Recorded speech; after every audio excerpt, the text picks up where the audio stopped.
शाम को दीपक जलाना अनिवार्य होता है। तो कम से कम आपका सुबह लड़कपन जवानी वो बीत गई, बुढ़ापा की शाम आ गई, अब तो भक्ति और प्रेम का दिया जला लो। अब नहीं तो फिर कब जलाओगे, सीधे रात मतलब मौत आएगी।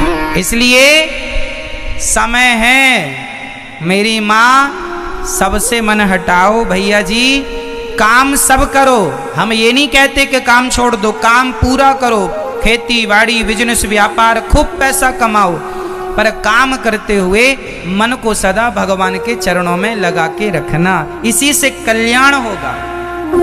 मनुष्य का शरीर बड़े भाग्य से मिलता है। तो खाने पीने सोने के बच्चे पैदा करने नहीं आए, आत्म कल्याण करने आए। इसलिए अभी से भगवान का चिंतन, काम करते रहो।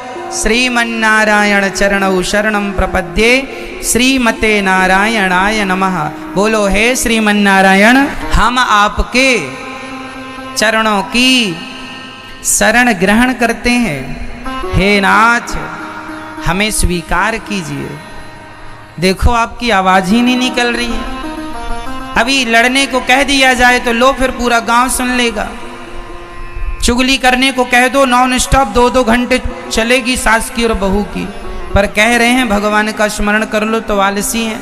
बोलो हे श्रीमन्नारायण, हम आपके चरणों की शरण ग्रहण करते हैं। हे नाथ, हमें स्वीकार कीजिए। हम आपके हैं, आप हमारे हैं। हे नाथ, मैं आपको कभी भूलूं नहीं। हे श्रीमन्नारायण, हे गोविंद, हे जगत के पालनहार, हे राघव, मैं आपको कभी भूलूं नहीं। ऐसा भगवान से रोज कहना चाहिए। नाथ, मैं आपकी हूँ, मैं आपका हूँ, मुझे स्वीकार कीजिए। मैं बड़ा पापी हूँ, कामी हूँ, क्रोधी हूँ, लोभी हूँ, अहंकारी हूँ, 1 करोड़ बुराइयां। अच्छा बताइए, सबसे बुरा कौन है, हमारा पड़ोसी या हम? सबसे बुरा कौन है? आपकी पड़ोसन बुरी है कि आप बुरे हैं? लेकिन आप अपने आप को बुरा ना मान के पड़ोसन को बुरा मानते हैं। सबसे बुरा जो देखन मैं चला, बुरा न मिलिया कोई, जो दिल खोजा आपुना, हमसे बुरा ना कोई। हम ही सबसे बुरे हैं। इसलिए अपना समय ना बर्बाद करो किसी की बुराई में, किसी के कुछ में ना जी। हम कैसे हैं इसकी समीक्षा करो, सुधार करो। हम कैसे, हम में कहाँ गलतियां? हम तो खुद अभागे हैं, हम तो खुद पापी हैं, हमारा तो खुद मन अशांत है। कामी हम हैं, क्रोधी हम हैं, लोभी हम हैं, पापी हम हैं। कितने नीच हम में 1 करोड़ बुराइयां भरी। हम क्या आपको कहें कि तुम बुरे हो? हम तो खुद बुरे हैं। इसलिए अपनी देखो, दूसरों की नहीं। कबीर दास जी कहते हैं, चलती चक्की देख कर दिया कबीरा रोए, 2 पाटन के बीच में साबुत बचाना। तब उनके बेटे ने कहा, कमाल, कबीर दास जी के बेटे का नाम था कमाल। कमाल ने कहा, चलती चक्की चलने दे, पिस पिस आटा होय, कीले माही जो रहे सो बाल ना बांका होए। चक्की के बीच में एक कील होती है, उस कील पर दूसरा पहिया रखा होता है और घूमता है। चक्की सारे दानों को पीस देती है, पर जो एक कील के बीच में दाना घुस जाता है उसे चक्की नहीं पीसती। उसी प्रकार ये संसार में जन्म और मृत्यु सबको पीस रही है, सब मर रहे हैं, पिस रहे हैं, जन्म और मृत्यु के चक्र में पड़े हैं। पर जो भगवान की शरण में चला जाएगा वो जन्म मृत्यु के चक्र में पिसने से बच जाएगा और उसकी सदगति हो जाएगी। यदि अपना कल्याण चाहते हो तो भगवान की शरण में आओ। हे नाथ, मैं आपको कभी किसी भी हाल, किसी भी स्थिति में भगवान का स्मरण करते रहो। बिना नहाए भी आप बोल सकते हैं श्रीमन्नारायण। बिस्तर पर लेटे लेटे क्या बोलना है? काम करते करते क्या बोलना है? अशुद्धि, स्त्रियों की जो अशुद्धि होती है जितने भी दिन की, उतने दिनों में भी आप लोग बिना माला के जपो श्रीमन्नारायण श्रीमन्नारायण। श्री मतलब होता है लक्ष्मी। श्री मतलब क्या? इस धरती पर जितनी देवियां हैं, चाहे दुर्गा हो, शारदा हो, काली हो, भद्रकाली हो, महाकाली हो, चंडी हो, केला माता हो, ज्वालामुखी माता हो, कामाख्या माता हो, कोई भी माँ हो इस धरती की, वो सभी माता लक्ष्मी स्वरूपा होती हैं।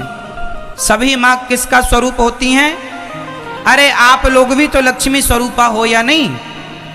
इस धरती की हर स्त्री किसका रूप होती है?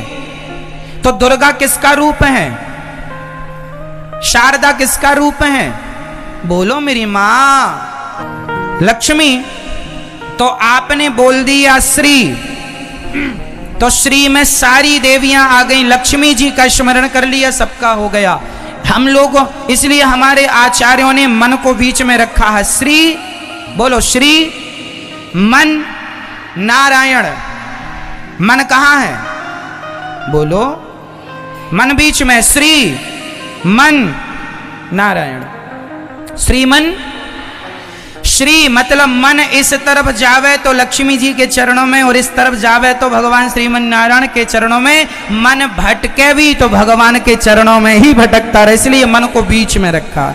इसलिए अपना कल्याण चाहते हो, सदगति चाहते हो, अपना उत्थान चाहते हो, श्रीमन्नारायण भगवान का चिंतन करते रहो।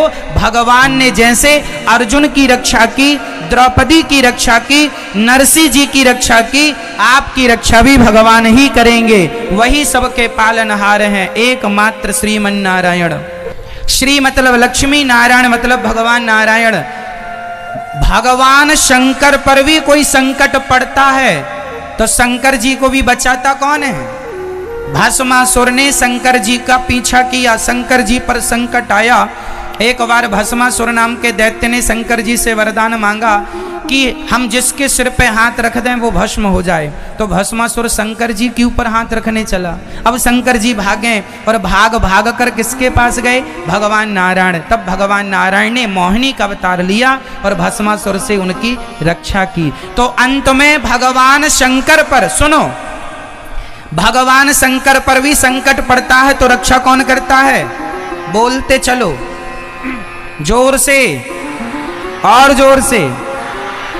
एक बार ब्रह्मा जी पर संकट पड़ा, ब्रह्मा जी के वेद चुरा कर एक दैत्य ले गया था। तब भगवान ने ही ब्रह्मा जी की रक्षा की। भगवान श्रीमन्नारायण ही ब्रह्मा जी पर, शंकर जी पर, इंद्र पर जब जब संकट आया तब तब भगवान ने ही, अंत में सबके रक्षक भगवान श्रीमन्नारायण है। इसलिए श्रीमन्नारायण, वही श्रीमन्नारायण, वही श्रीमन्नारायण राम है, और वही श्रीमन्नारायण श्री कृष्ण है, वही श्रीमन्नारायण जगन्नाथ जी हैं। बताइए, जगन्नाथ जी और बद्रीनाथ जी में बड़े कौन? जल्दी से बताओ, बोलो मेरी मां। बोल रहे हैं या नहीं? दोनों एक हैं। क्या ये दो हैं? एक। जगन्नाथ जी और द्वारिकाधीश जी में बड़े कौन? दोनों एक। जगन्नाथ जी और विठलनाथ जी में बड़े कौन? दोनों एक हैं। इनमें कोई, वही भगवान श्रीमन्नारायण राम है, वही कृष्ण है, वही जगन्नाथ जी, बद्रीनाथ जी, द्वारिकाधीश जी, विठलनाथ जी, सांवरिया सेठ जी वही है। इनमें कोई रत्ती भर भेदभाव। तो आज से आप लोग क्या जपेंगे? जय श्रीमन्नारायण, जय श्रीमन्नारायण, जय श्रीमन्नारायण। मैया जय श्रीमन्नारायण, भैया जय श्रीमन्नारायण। हेलो नहीं, भान उठाते ही जय श्रीमन्नारायण। राधे राधे कहो, कृष्ण कृष्ण कहो, राम राम कहो, सब एक ही बात है। कोई सीताराम कहे और कोई श्रीमन्नारायण कहे, दोनों एक ही बात है। कोई श्री कृष्ण कहे और कोई श्रीमन्नारायण कहे तो भी दोनों बातें, इनमें कोई भेदभाव नहीं है। तो ये स्पष्ट हो गया आपको। अजामिल ने मरते समय क्या बोला? तो आप लोग हमेशा काम करते हुए अब क्या जपेंगे? बोलो क्या क्या क्या बोलेंगे? श्रीमन्नारायण। झाड़ू पोंछा करते हुए, बर्तन धुलते हुए, बच्चों के टिफिन बनाते हुए, अशुद्धि के दिनों में, स्नान करते हुए, कोई भी काम करना है माला लेके बैठना ही भक्ति नहीं है मेरी माँ। काम न छूटे, जिम्मेदारियां सास के पांव दबाती जाओ और श्रीमन्नारायण का स्मरण करते जाओ, पति के चरण दबाते जाओ और भाव ये बनाओ कि जैसे लक्ष्मी जी अपने नारायण के पांव दबा रही हैं उसी तरह हम अपने नारायण के चरण दबा रहे हैं। पति के पांव दबाव पर भाव ये रहे कि हम भगवान के पांव दबा रहे हैं, पांव सास के दबाव पर भाव ये रहे हम भगवान के चरण दबा रहे हैं। यही भक्ति है। आप 2 घंटे तक माला जपें, इसका नाम भक्ति है। पर केवल यही भक्ति ऐसा नहीं, हम ये नहीं कहते तुम बैठ के माला जपो, हम कहते हैं काम करते हुए भगवान का स्मरण करो, ये सबसे श्रेष्ठ भक्ति है। गैया चराते रहो, खेती करते रहो, जुताई करते रहो, बुवाई करते रहो, फसल काटते रहो, कुछ भी करते रहो और श्रीमन्नारायण श्रीमन्नारायण श्रीमन्नारायण श्वास श्वास में भगवान का नाम निकलता रहे, इससे कोई बड़ी भक्ति। तो क्लियर हुआ। तो भगवान, कई लोग कहते हैं, अच्छा हमारे समाज में एक और बहुत बड़ी कुरीति है, जैसे कोई मरता है ना, तो कोई मर गया तो लोग कहते हैं अब तुम्हारे यहां साल भर पूजा नहीं होगी।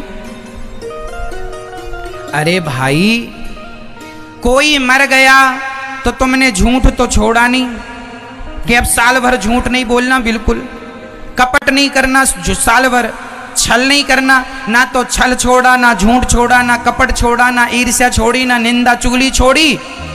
ले देख के भगवान का नाम जपते थे वही छोड़ दिया। भाई, जब कोई घर में मर जाता है तो साल भर आप बड़ा यज्ञ नहीं कर सकते। क्या नहीं कर सकते? यज्ञ नहीं कर सकते। बड़े जैसे बड़े बड़े यज्ञ जो हुआ करते हैं वो यज्ञों के लिए मनाही है, यज्ञ ना करें। परंतु आप एकादशी का व्रत करते हैं और आपके ससुर जी एकादशी को ही मर गए तो आप लोग एकादशी छोड़ देते हैं, ससुर जी मर गए तो एकादशी के दिन आपने व्रत तो छोड़ दिया। क्या झूठ बोलना छोड़ा कि ससुर जी मरे हैं इस दिन झूठ नहीं बोलेंगे? नहीं, झूठ नहीं, चाय नहीं छूटी, चलो आज तंबाकू छोड़ देते हैं, पाउच नहीं खाएंगे, दादाजी मर गए। नहीं, कोई मर गया तो तंबाकू नहीं छोड़ी, सिगरेट नहीं छोड़ी, शराब नहीं छोड़ा, मांस नहीं छोड़ा, निंदा नहीं छोड़ी, चुगली नहीं छोड़ी, व्रत छोड़ दिया। इससे बड़ी मूर्खता का और क्या सबूत है? क्या छोड़ने जैसा है बताइए? अच्छाई छोड़ें या बुराई? जोर से। तो आप लोग अच्छाई क्यों छोड़ते हैं?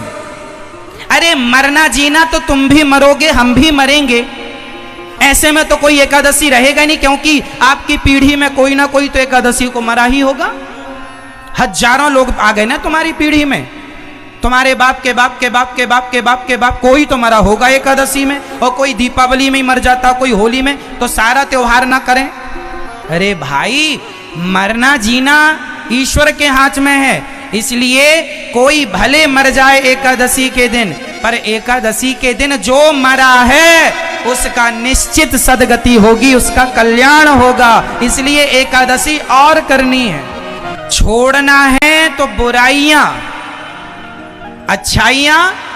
अच्छाइयां तो ले दे के 2-4 ही होती हैं हमारे पास, और बुराइयां तो बहुत संख्या में, उन बुराइयों को हम नहीं छोड़ते। अच्छाई, एक मैया बोली महाराज एकादशी का उद्यापन कर लें। हमने कहा मैया तुमने झूठ का उद्यापन किया? नहीं। छल का उद्यापन किया? नहीं। निंदा का उद्यापन किया? नहीं। चुगली का उद्यापन किया? नहीं। आदमी बुराई का उद्यापन नहीं करता, अच्छाइयों का उद्यापन करके बैठ जाता है। लो, कितनी बड़ी मूर्खता हमारे देश में है। उद्यापन ही करना है तो झूठ का कर लो मेरी माँ। ये दिन रात तुम 2-2 घंटे जो निंदा बुराई करती हो इसका ही कर लो उद्यापन, उसका नहीं करेंगे। एकादशी नहीं करेंगे महाराज, अब एकादशी। अरे भाई, एकादशी का व्रत तो सभी हिंदुओं को करना ही चाहिए। कोई व्रत भले ना करो पर एकादशी करना जरूरी। एकादशी का व्रत ना करने से पाप लगता है। आप रामनवमी नहीं करेंगे तो पाप नहीं लगेगा, आप कृष्ण जन्माष्टमी नहीं करेंगे तो पाप नहीं लगेगा, आप नवरात्रि नहीं करेंगे तो पाप नहीं लगेगा, आप सोमवार का व्रत नहीं करेंगे तो पाप नहीं लगेगा। पर हिंदू धर्म में लिखा है, सनातन हमारे गुरुजनों के आदेश हैं, एकादशी तो सबको करना चाहिए, बच्चे और बूढ़ों को छोड़ करके। ज्यादा बूढ़े हैं मत करिए। हमारे गुरुजी तो इतने वृद्ध हैं कि बिस्तर पर लेटे हैं, अपने से उठ भी नहीं पाते, इतने वृद्ध हैं, शरीर जर्जर है, फिर भी हमारे गुरुजी एकादशी करते हैं। क्योंकि एकादशी व्रत जो है, एकादशी भगवान श्रीमन्नारायण से प्रकट हुई है एकादशी, इसलिए भगवान का ही स्वरूप है एकादशी। एकादशी करना ही चाहिए। हम सभी हिंदुओं का परम त्योहार है। पहले के जमाने में जब हमारा देश गुलाम नहीं था, तब हमारे भारत में संडे की छुट्टी नहीं होती थी, एकादशी की छुट्टी होती थी। फिर अंग्रेजों ने संडे की छुट्टी शुरू की। क्यों? क्योंकि संडे के दिन अंग्रेज जो होते हैं ना, क्रिश्चियन होते हैं, और क्रिश्चियन लोग संडे के दिन वो अपने वहां जाते हैं चर्च में, इसलिए उन्होंने संडे की छुट्टी अनिवार्य कर दी। जबकि संडे की छुट्टी हमारे भारत में कभी नहीं होती थी। पहले हमारे यहाँ एकादशी की छुट्टी होती थी, विशेष त्योहारों की छुट्टी होती थी, एकादशी। ठीक है, तो हमारे यहाँ एकादशी की छुट्टी इसलिए होती थी ताकि हम लोग शांति से अपने घर में अपने परिवार के साथ एकादशी का आनंद से व्रत कर सकें। एकादशी का व्रत कैसे करना है? अपनी पत्नी, अपने पति, अपने बच्चों के साथ अधिक से अधिक उस दिन भगवान को समय दो। उस दिन किसे समय देना है? भगवान को। सवेरे जल्दी से उठ जाओ, भगवान का ज्यादा से ज्यादा श्रीमन्नारायण का चिंतन करो। भगवान को दूध से, दही से, घी से, शक्कर से, शहद से नहवाओ, भगवान का दिव्य अभिषेक करो, कपड़े पहनाओ, श्रृंगार करो, भगवान को भोग लगाओ बढ़िया फल फूल का। और आप लोग भी एकादशी में खा सकते हैं, फल खाइए, फल खाइए, सिंघाड़े के आटे का प्रयोग कर लीजिए, सेंधा नमक खाइए, गोली दवाई खा सकते हैं। ये एकादशी ज्यादा से ज्यादा भगवान के चिंतन का नाम व्रत होता है।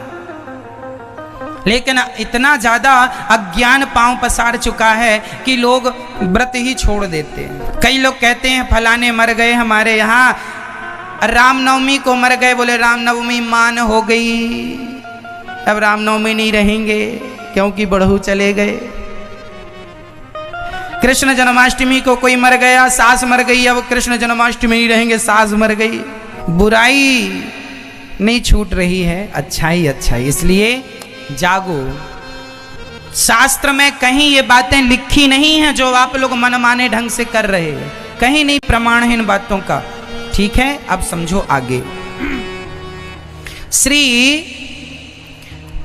भरत जी महाराज सब छोड़ के गंगा के पावन तट पर चले और उन्होंने खूब प्रेम से भगवान का चिंतन किया, खूब आनंद से भगवान का चिंतन किया। भरत जी ने एक गलती की, मरते समय उनका मन एक मृग में लग गया और भरत जैसे संत मृग का चिंतन करते करते मर गए। जब मरे तो उन्हें मृग की योनि में आना पड़ा। अंते यामति सागति, आप जिसका चिंतन करते करते मरेंगे आपकी वही गति होगी। इसलिए हम कहा करते, तो भगवान का चिंतन करते करते प्राण निकले, इसका स्मरण करो। भरत जी मृग का चिंतन करते करते मर गए तो क्या बन के आना पड़ा मैया? क्या बन के आना पड़ा उनको? मृग। और आप लोगों ने भी आजकल कुत्ते उत्ते पाल रखे हैं, तो आजकल आप लोगों का मन ज्यादा कुत्तों में ही लगा है। आजकल की मैडमें तो कुत्तों को ही नहलाती हैं, कुत्तों को बिस्तर पर रोटी बनाती हैं, वो चाटता रहता है मैडम का मुंह, पर मैडम रोटी बना रही हैं, कुत्तों को पाल रहे हैं, तो तुम क्या बनोगे? कुत्ता का चिंतन करते करते मरोगे तो कुत्ता। अरे भैया, हम कुत्ते को पालने को मना नहीं करते। कुत्ते को हमारे भारत में अनादि काल से आखिरी रोटी कुत्ते की ही निकलती है। पहली रोटी किसकी? किसकी आखिरी रोटी? हमारे भारत में कुत्ते का भी सम्मान है, गाय का भी सम्मान है, पर गाय हमारा मुंह चाटे तो अच्छा है, पर कुत्ता मुंह चाटे ये अच्छा नहीं है। गाय का दूध अमृत है, गाय का गोबर लक्ष्मी हम एक बार भक्ति महारानी दुखी पड़ गई, ज्ञान वैराग्य मूर्छित हो गए। नारद जी आए, अरे भक्ति क्या हुआ, आप उदास क्यों हैं? महाराज क्या बताएं, इस कलयुग में हमारे दोनों बच्चे बुढ़े हो गए, ज्ञान वैराग्य मूर्छा में पड़े हैं, इनकी मूर्छा कैसे टूटेगी, हमारा दुख कैसे दूर होगा? हम तो फिर भी युवा हो गई, जवान हो गई, पर हमारे बच्चे बुढ़े के बुढ़े रह गए। नारद जी बोले अब क्या करें? तब आकाशवाणी हुई। पहले तो गीता वेद वेदांत घोषिष्ठ गीता पाठिर मुहुर्मुहु गीता वेद पुराण सब सुनाए नारद जी ने, पर उन्हें मूर्छा दूर नहीं भई। तब नारद जी ने सूर्य भगवान आकाशवाणी हुई कि भागवत सुनाओ इन लोगों को। समझिएगा, भक्ति ज्ञान और वैराग्य तीनों जब दुखी थे तो इन तीनों को नारद जी ने हरिद्वार में सनकादियों से भागवत करवाई। श्रोतावन के नारद जी बैठे, हजारों संतों की भीड़ आई और वहां पर जब भागवत प्रारंभ हुई तो भागवत की महिमा सुनते ही भक्ति ज्ञान वैराग्य का दुख दूर हो गया। ये वो भागवत है जो स्वयं भक्ति ज्ञान वैराग्य का दुख दूर करने की ताकत रखती है। भागवत जी सबके दुख को दूर करने की ताकत रखते हैं। ये वो भागवत है जिनको सुनकर हजारों लोगों का हृदय परिवर्तित हो गया। ये वो भागवत है जो सुन ले 7 दिन बड़े भाव से, तो मैं गारंटी लेता हूं, स्टाम्प पर लिख कर दे सकता हूं कि कोई जो भगवान को कभी नहीं मानता था, नास्तिक से महानास्तिक व्यक्ति भी यदि भागवत में 7 दिन बैठ जाए, 7 दिन बाद वो आस्तिक ना हो जाए तो आप जो सजा दोगे मंजूर हो जाएगी। आपका बेटा बिगड़ा है, महा बिगड़ा है, कुसंग में पड़ चुका है, बहुत बिगड़ गया है। मेरी माँ, मैं गारंटी लेता हूं आपके बेटे की, आपके पति की, आपके पड़ोसी की, वो लोगों की जो बिल्कुल रास्ते से भटक गए हैं, गलत मार्ग अपना चुके हैं, 7 दिन उन्हें मेरे सामने बिठा दो, 7 दिन में वो बदल ना जाएं, उन्हें सुधार कर मैं आपको वापस ना कर दूं, तो आप कहना ये ताकत भागवत जी की है, ये शक्ति भागवत जी की है। ले आओ दुनिया के महान कुसंगियों को मेरे सामने, ले आओ दुनिया के महान बिगड़ैल लोगों को मेरे सामने। 7 दिन में, मात्र मुझे 7 दिन का ये ऑपरेशन मात्र 7 दिन का है। 7 दिन में आपके अंदर का सारा ज्ञान निकालकर भगवत कृपा से केवल प्रेम का प्रकाश होगा, भक्ति का प्रकाश होगा और आपका हृदय परिवर्तित हो चुका होगा, आपको पता ही नहीं लगेगा। ये भागवत का दावा है। हम बोलते हैं आपसे, अपने बच्चों को सुनवाया करो कथा उनको ही सुननी चाहिए जो रास्ता भटक चुके हैं। रास्ता भटक गए हैं उनको तो बहुत जरूरत है भाई, दवाई की जरूरत उन्हें ज्यादा है जो बीमार पड़े हैं। जो बीमार नहीं है उन्हें दवाई की जरूरत क्या है?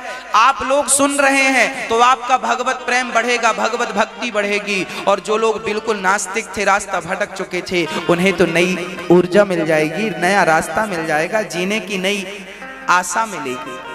कितने लोग हैं मेरी माँ,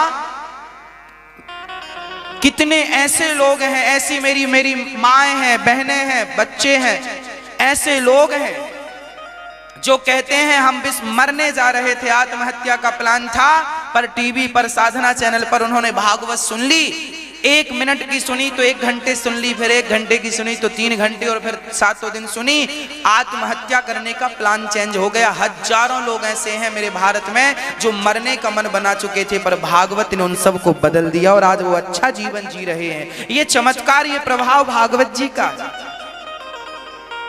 ये शक्ति व्यक्ति की नहीं है, ये शक्ति भागवत जी की। हजारों लोग भक्ति के पथ पर आ चुके हैं, अग्रसर हो चुके हैं, हजारों लोगों को जीवन बदल चुके हैं इस कथा से। इसलिए इस कलिकाल में और कोई दूसरा सहारा नहीं है, केवल भागवत जी ही हम सबका सहारा है, क्योंकि भागवत ही भगवान है। जब तक भागवत नहीं सुनोगे, याद रखना मेरी माँ, बिहारी जी के दर्शन आपने 1000 बार किए होंगे, पर भागवत जी सुनने के बाद जब आप बिहारी जी का दर्शन करोगे ना, तो 1000 बार आपने वो दर्शन किए हैं अपने से, उन दर्शन का आनंद और भागवत सुनने के बाद जो दर्शन होगा उसका आनंद ही कुछ और होगा। विश्वास ना हो तो करके देख लेना। भागवत भगवान के चरणों में प्रीति बढ़ाती है। भगवान को कौन जानता है? यदि भगवान की कथाएं, राम की कथा ना हो तो राम का परिचय कौन देगा? कृष्ण की कथा ना हो तो कृष्ण का परिचय कौन देगा? एक्चुअली भागवत तो भगवान कृष्ण का परिचय है। राम कथा, रामायण और रामचरितमानस तो भगवान श्री राम का परिचय है। प्रकार भागवत तो भगवान का परिचय कराती है कि ये कौन है जिन्हें तुम देखने जा रहे हो, ये कौन है। ये पूर्ण रूप से परिचय है, जन्म से लेके आखिरी तक का भगवान का परिचय है। भागवत ईश्वर का परिचय है। भागवत सुनने से भगवान के चरणों में भक्ति बढ़ती है। सिर्फ भक्ति नहीं, भक्ति ज्ञान विराग आप तो विवेको वर्धते महान। भक्ति ज्ञान वैराग और विवेक भी बढ़ता है। ये भागवत जी बढ़ाने वाली हैं, ये कल्याण करने वाली हैं। इसलिए श्रद्धा से एक बार कोई इन्हें अपनाए तो कल्याण हो जाता है। हाँ, ये भागवत है। इसलिए हम कहा करते हैं कि भागवत जी से प्रीति करना सीख लो। ये भागवत नहीं है, ये प्रत्यक्ष भगवान है। यही भगवान है। शब्द ही ब्रह्म है। मेरी वाणी से निकला हुआ हर शब्द ब्रह्म है। आपकी वाणी से निकला हुआ हर शब्द ब्रह्म है। फर्क कितना है कि आपकी वाणी से जो शब्द निकलते हैं वो शब्द भागवत के नहीं है, गीता के नहीं है, इसलिए उन शब्दों में जान नहीं है। पर जो शब्द गीता के हैं, जो शब्द भागवत जी के हैं, वो शब्द तो प्राणी मात्र को नर्क से ले जाकर स्वर्ग की ओर कर देते हैं। आपके शब्दों में, सामान्य शब्दों में इतनी ताकत है, आप किसी को गाली दे दीजिए, अपने आप झगड़ा चालू हो जाएगा। आप बहुत सारे लोगों के देखिए शब्दों में ये जान है कि झगड़ा करा सकते हैं। शब्द ऐसे हैं बाग लगा सकते हैं, और शब्द ऐसे हैं कि आग लगा सकते हैं। शब्द से बाग लगता है और शब्द से आग लगती है। अब बाग लगाना है कि आग लगाना है, मर्जी आपकी। संसार की बातों को करने से आग लगती है और भगवान की बातें करने से बाग लग जाता है। बाग लगाना है कि आग लगाना है, मर्जी आपकी। ये शब्द ही तो हैं जो हृदय तक पहुंच के और आपके हृदय में भगवत प्रेम जागृत कर देते हैं, भगवत भक्ति जागृत कर देते हैं।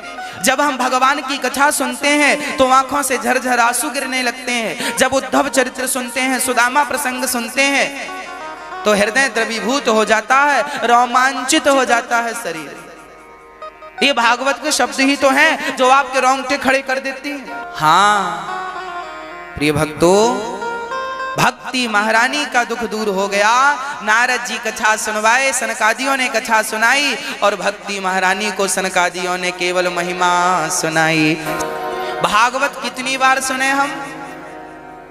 बोले राम राम रटते रहो, कब तक रटे? जब तक घट में प्राण। क्यों? कभी तो दीन दयाल के भनक पड़ेगी कान। कभी तो सुनाई पड़ेगा ना। भगवान का नाम जपते रहो, कथाएं तब तक सुनो। अरे भाई, हम रोटी कब तक खाते हैं? पानी कब तक पीते हैं? बताओ हमें पानी कब तक पीना है? बोलो मेरी माँ, बोलो। जब तक हम जीवित हैं, जब तक जीवित हैं तब तक हम पानी पीते हैं। जब तक जीवित हैं तब तक हमें रोटी भोजन चाहिए कि नहीं? प्राण निकलने के बाद तो भूख प्यास खत्म, पर जब तक जीवन है, जब तक जीवन है तब तक पानी। कई लोग तो आखिरी सांस में पानी मांगते हैं, पानी डाल दो 2 बूंद, गंगा जल डाल दो 2 बूंद। हमारी जरूरत पानी है। जैसे आखिरी श्वास तक पानी की आवश्यकता है, भोजन की आवश्यकता है, उसी प्रकार आखिरी श्वास तक भगवान की कथा और भगवान का नाम हमें सुनना चाहिए, भगवान का नाम जपना चाहिए। यह नाम कल्याण का। आखिरी श्वास तक नाम जपो। भक्ति महारानी ने जब महिमा सुनी तो भक्ति महारानी प्रकट हो गई। आहा, कहां से? श्रीमद् भागवत महापुराण से, भागवत से भगवान भक्ति महारानी प्रकट हो गई। और जब प्रकट भई, याद रखना इस भागवत से ही भक्ति प्रकट होती है, ज्ञान प्रकट होता है और वैराग्य। आप बताइए, आपको ज्ञान मिल रहा है कि नहीं भागवत से? भक्ति मिल रही है कि नहीं भागवत से? और वैराग्य भी होगा धीरे से। भागवत से ही भक्ति ज्ञान वैराग्य प्रकट होते हैं। इस दुनिया में आज कहीं भक्ति ज्ञान वैराग्य मिलेंगे तो केवल भागवत में मिलेंगे। ये तीनों इस भागवत में समाये हुए हैं और यहीं से प्रकट हो गए। भक्ति महारानी ताता थैया करके नाचने लगी। भक्ति महारानी ने कीर्तन गाया। भक्ति महारानी ने कहा, श्री कृष्ण गोविंद हरे मुरारी, हे नाथ नारायण वासुदेव। श्री कृष्ण गोविंद हरे मुरारी, हे नाथ नारायण वासुदेव। एक बार जोर से गाइए, श्री कृष्ण गोविंद हरे मुरारी, हे नाथ नारायण वासुदेव।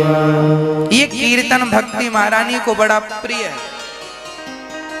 ये कीर्तन भक्ति महारानी को ही नहीं भगवान को भी बड़ा प्रिय लगता है।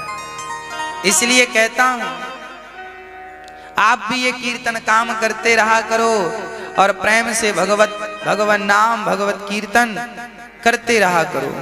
कीर्तन कभी न छूटे, सदा भगवान का नाम, सदा भगवान का कीर्तन हम सभी गाते रहें, कीर्तन करते रहें, है ना? आइए जरा हम भी भगवान का कीर्तन करते हैं, भगवान का नाम जपते हैं। जागो, समय रहते जाग जाओगे तो काम बन जाएगा, नहीं सिर्फ पश्चाताप। भक्ति महारानी प्रकट हुई, पूछा प्रभु हम कहाँ रहें? संतों ने कहा ये जो भक्त हैं इनके हृदय में जाकर बैठ जाओ। भक्ति सबके हृदय में जाकर बैठ गई। अद्भुत चर्चा है। पश्चात नारद जी को एक संदेह हुआ। नारद जी ने कहा प्रभु, कोई पापी व्यक्ति कथा सुन के तर जाए तो आश्चर्य नहीं, कोई पुण्यात्मा व्यक्ति कथा सुनकर तर जाए तो आश्चर्य नहीं। जिसने जीवन भर पाप किया है, क्या ऐसा व्यक्ति भागवत से तरेगा? बोले हाँ, कितना भी बड़ा पापी क्यों ना हो, भागवत पापी से पापी व्यक्ति को तार ही देती है। पापी को क्या करती हैं? तार देती। किसी को तारा? हाँ, धुंधकारी नाम का एक व्यक्ति था। आत्मदेव जी नाम के एक पंडित जी थे, उनकी संतान नहीं थी। बड़े ताने सुन सुन के लोगों के घर से निकल गए, जंगल में मरने के लिए एक महात्मा जी मिले। महात्मा जी ने पूछा कथम रोदसी विप्रत्वम काते चिंतावलीयसी बदत्वम सत्वरम मह्यम स्वस्य दुःखस्य कारणम। बदत्वम, भगवान क्या हुआ, रोते क्यों हैं? तब उन्होंने कहा महाराज हमारे धिक जीवितम प्रजाहीनम धिक ग्रहम चा प्रजा विना। धिक्कार है मेरे जीवन को, मेरी संतान नहीं है। संत बड़े हंसे राम राम। हमें लगा जंगल में भगवान के लिए रो रहा होगा, पर तू तो बेटे के लिए रो रहा है। क्यों? रोना एक ही प्रकार का है पर अर्थ दो हैं एक ही रोने के। भाई कोई कैसे भी रोए पर आंसू तो आंखों से ही निकलने हैं। अब कोई बेटे के लिए रोए या कोई भगवान के लिए रोए। इसलिए कहता हूं बेटों के लिए रोकर अपने आंसू खराब ना किया करो, भगवान के लिए रोया करो। दो आंसू भगवान के लिए भी बहाया करो, भगवान की याद में। संसार इतना बहुत है आपके पास जितना मिला है, सब कुछ मिल गया ना। बेटा भी है, बेटी भी है, पति भी है, पत्नी भी है, परिवार भी है, पैसा भी है, प्रतिष्ठा भी है, अब सब हो गया है, अब थोड़ा भगवान की तरफ बढ़ो और भगवान को पाओ, भगवान के लिए रो, उनके लिए रोएंगे तो काम बनेगा, इसलिए रोया करिए। भगवान के लिए, बेटों के लिए मत रोइए, बेटों के लिए रोने से कोई फायदा नहीं। आज बहुत लोग रोते हैं, महाराज जी बेटा नहीं है, बेटा नहीं है, बेटा, अरे भाई हो भी जाएगा तो क्या कर लोगे? बेटा बेटी काम नहीं देने वाले, बेटा बेटी तो आजकल भाग जाते हैं अमेरिका, हम तो वहीं रहेंगे, वहीं जॉब करेंगे, अपनी फैमिली को वहीं रखेंगे। माता पिता बेचारे बुढ़ापे में अकेले भूखे प्यासे तड़प तड़प कर मर जाते हैं, बेटों का इंतजार करते हैं। बहुत सारे बच्चे तो ऐसे हैं, माँ की चिता पे आग लगाने भी वक्त पे नहीं आ पाते, काम करने गए हैं, पैसा कमाने गए हैं, पता नहीं क्या करेंगे पैसों का, माँ के लिए समय नहीं था, बाप के लिए समय नहीं था, ऐसे पैसे का करोगे क्या? क्यों भाग रहे हो भाई इतना पैसों के पीछे? क्या करोगे जोड़कर संपत्ति? शांति तुम्हें मिल नहीं रही है, पैसों को करोगे क्या? पैसे भी व्यक्ति इसलिए कमाता है ना, थोड़ा शांति मिले, पर आजकल पैसों में शांति कहाँ है? शांति सेवा में है सबसे। आप याद रखना मेरी माँ, आपके पास 1 लाख रुपए हो, आपके बैग में, आपके झोले में, आपके झोले में 1 लाख रुपए हैं, तो आपके पास 1 लाख रुपए हैं, इसमें जितनी खुशी है आपको, उसमें से आप 100 रुपए का किसी को भोजन करा दोगे। 1 लाख रुपए में से जब आप किसी भूखे को भोजन कराओगे तो भोजन कराने में जो सुख आपको मिलेगा वो सुख आपको लाख रुपए जेब में रखने से नहीं मिलेगा। 100 रुपए का भोजन किसी को पेट भर करा दोगे, उसमें ज्यादा सुख है, उससे आपको संतुष्टि मिलती है कि चलो हमारा पैसा हम किसी के काम आ सके। पैसे पकड़ने में सुख नहीं है, पैसे को धर्म से जोड़ने में सुख है। इसलिए जैसे भी हो धन को धर्म से जोड़ने का प्रयास कीजिए। आज का व्यक्ति सुखी क्यों नहीं है? आज के व्यक्ति को शांति क्यों नहीं है? क्योंकि उसके पास पैसा है तो जाकर शराब खरीद लाता है, उसके पास पैसा है तो मांस खरीद लाता है, मांस खाता है, शराब पीता है। जो व्यक्ति अपने धन से मांस और मुर्गी खरीदेगा और पैसे से, धन से शराब खरीदेगा, इस व्यक्ति को जीवन में कभी शांति मिलेगी? इसने अपने धन को अधर्म से जोड़ा है, इसने अपने धन का दुरुपयोग किया है, इसलिए ये शांति को प्राप्त नहीं करेगा। और 100 रुपए आप किसी भूखे को भोजन करा देंगे तो आपको दिन भर शांति मिलेगी। वाह, आज हमने किसी प्रकार से अपने धन को धर्म से जोड़, ये धर्म है, यही धर्म है, इससे बड़ा कोई धर्म नहीं होता। इसलिए धन को किससे जोड़ना है? धन को धर्म से जोड़ना है। धन, याद रखना मेरी माँ, धन से शांति कम, अशांति ज्यादा बढ़ती है। धन का स्वभाव है, जितना धन आएगा उतना लोभ बढ़ेगा। धन का स्वभाव यही है, जितना वो आता है उतना लोभ बढ़ाता है। और धन आता है तो केवल लोभ नहीं बढ़ाता, धन आता है तो अहंकार को भी लेकर आता है। धन अकेला कभी नहीं आता, धन आएगा तो लोभ को संग लेके आएगा। धन आता है तो लोभ और अहंकार, ये दो तो उसके बेस्ट फ्रेंड हैं। धन के दोस्त कौन? लोभ और अहंकार। धन बोला चलो आज राम सिंह के घर चलते हैं, धन बोला चलो आज राम सिंह के घर चलते हैं, तो लोभ बोला क्यों, हमें तो राम सिंह ने बुलाया नहीं। अरे धन बोला तुम हमारे साथ चलो। जैसे दुल्हा के संग बाराती बहुत सारे आ जाते हैं, है ना, उसी प्रकार धन तो लोभ अपने साथ लाता है और साथ में फिर अहंकार, अहंकार है।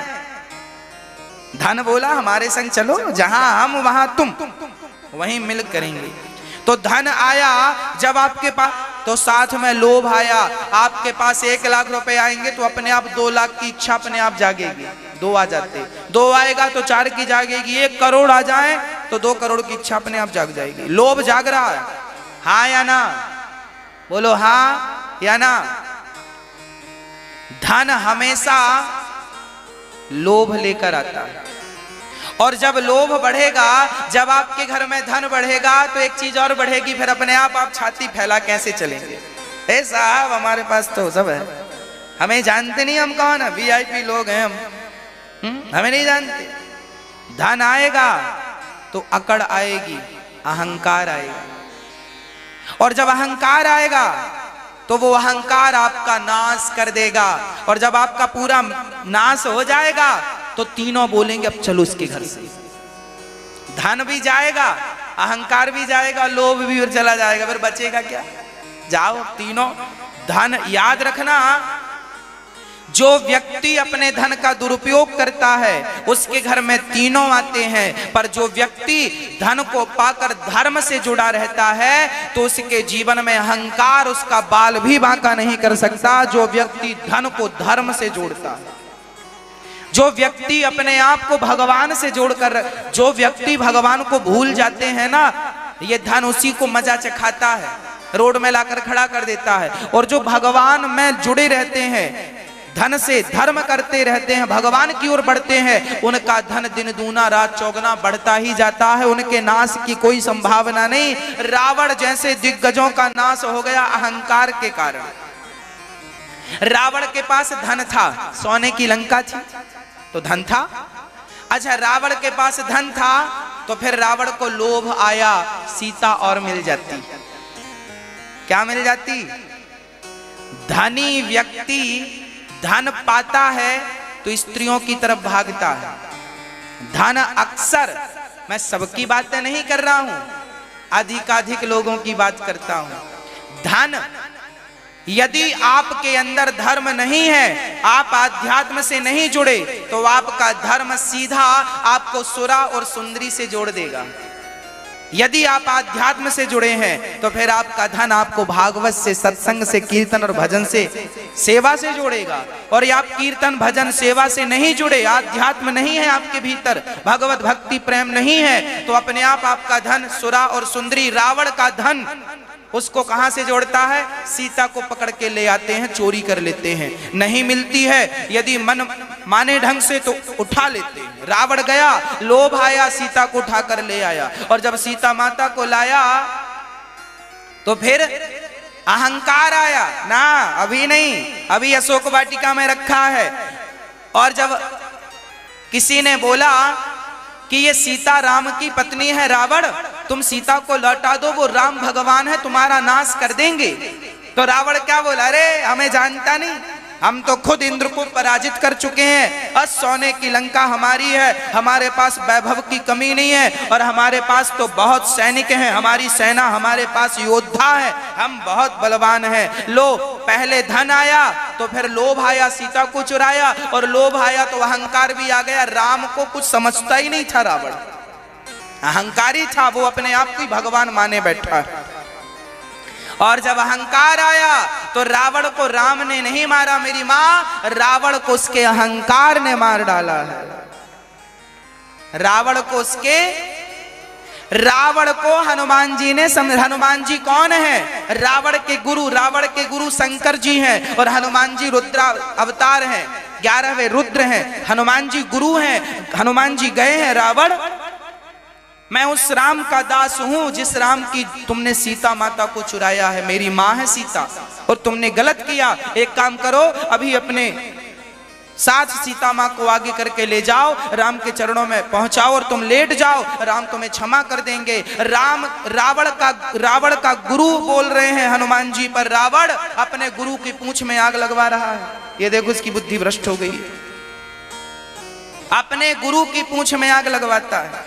क्या रावण जानता नहीं था कि ये हनुमान जी कौन है? रावण त्रिकालज्ञ था, रावण कोई ऐरा गहरा नत्थु खैरा नहीं था, रावण बड़ा ज्ञानी था वेद पुराण का। रावण क्या जानता नहीं था कि ये शंकर जी के अवतार हनुमान जी हैं? सब जानता था रावण, परंतु मेरी माँ, आंखों में जब अहंकार का पर्दा पड़ता है ना तो व्यक्ति अंधा हो जाता है। ये जो अहंकार है इसे हल्के में मत लेना, ये अंधा कर देता है। रावण जैसा ज्ञानी अंधे हो गए, रावण अंधा हो गया। किस लिए अंधा हो गया? अहंकार ने अंधा कर दिया है।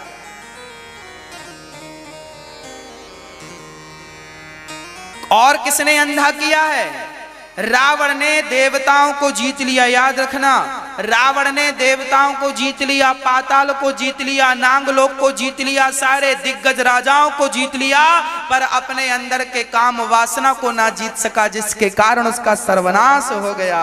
जब धन आता है तो लोभ और अहंकार आता है, और अहंकार आएगा तो सर्वनाश हो जाएगा। इसलिए आपके घर में धन आवे तो सावधान, भगवान की तरफ तुरंत भाग जाओ सारा पैसा लेके। हे भगवान, ये जो आपने पैसा दिया है, धन दिया है, इससे अहंकार और लोभ ना आए। हे प्रभु, आपके चरणों में ये समर्पित है। प्रभु, मैं आपका हूं, मुझे बचाइएगा। आप जब कोई सामान खरीदते हैं, आप आटे की रोटी बनाते हैं तो आटे को भी चलनी से चालते हैं, चोकर निकालकर अलग रखते हैं। आटे को साफ करते हैं तब माताएं रोटी बनाती हैं। मेरी माँ चोकर निकाल कर अलग रखिए, वो रोटी में व्यवधान पैदा करेगा। उसी प्रकार जब धन आवे तो धर्म करिए, क्योंकि वो धर्म ही आपकी रक्षा करेगा। धर्म नहीं किया तो वो लेकर डूब जाएगा आपको। वही धन, रावण का धन ही उसके नाश का कारण बन गया। रावण का अहंकार उसके नाश का कारण बना, रावण का लोभ उसके नाश का कारण बना, रावण की वासना उसके नाश का कारण बनी। ये इतिहास के पन्नों में दर्ज है। अपने आप को इन चीजों से बचा लेना, नहीं वही हाल होगा जो रावण का हुआ। और याद रखना मेरी मां, राम का साथ दिया बंदर भालुओं ने, राम का साथ दिया बंदर भालुओं ने, तो राम का साथ देने से, राम धर्म की मूर्ति है, रामो विग्रहवान धर्मः, राम प्रत्यक्ष धर्म की प्रतिमूर्ति है। बंदर भालुओं ने जब राम का साथ दिया तो बंदर भालू बलवान हो गए, और रावण का साथ कुंभकर्ण और मेघनाथ ने दिया तो वो भी, उनकी शक्तियां भी कमजोर पड़ती चली गईं। उनकी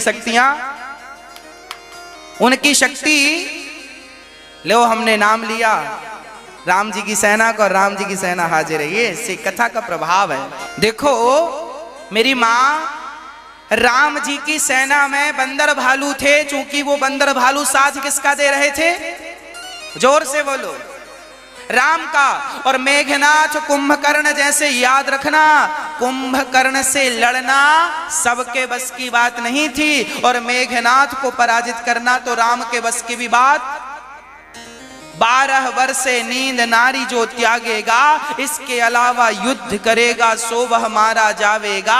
इसी के सत पर है वह जीवित मेघनाथ बलवान। सुन लीजिए स्वामी गुप्त कथा का ज्ञान, ये विभीषण समझा रहे हैं।